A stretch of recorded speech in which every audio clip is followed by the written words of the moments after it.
ગુજરાતમાં દારૂબંધી છે જ, કોઈ ભ્રમમાં ન રહે। સરકારના નિર્ણયને લઈને ભાજપ નેતા અલ્પેશ ઠાકોરે સ્પષ્ટતા કરી છે કે ગિફ્ટ સિટીમાં દારૂબંધી યથાવત છે, માત્ર વિદેશથી આવનારા રોકાણકારો અને મહેમાનોને લઈને જ, પરંતુ સરકારી ધારાધોરણો મુજબ જ દારૂને લઈને છૂટ અપાય છે। તેમણે એ પણ સ્પષ્ટતા કરી કે ગિફ્ટ સિટીમાં કામ કરનારા તમામ કર્મચારીઓને છૂટ નથી, જો કે તેમની પાસે હજુ તમામ વિગતો નહીં હોવાનો પણ દાવો અલ્પેશ ઠાકોરે કર્યો।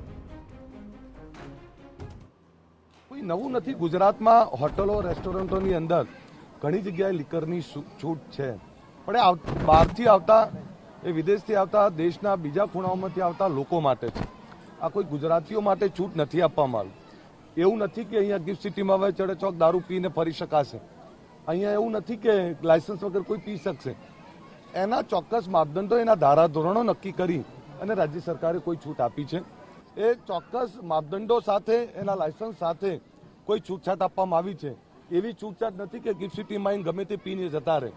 આના માટે ફોરેનના અને દેશના અનેક જે ઉદ્યોગો, વેપારીઓ અને એમની સાથે જોડાયેલા દેશના અલગ અલગ ખૂણેથી લોકો જે આવે છે એમના માટે છે, નહીં મહેમાનો, કર્મચારીઓ એ બહારના મહેમાનો અને કર્મચારીઓ।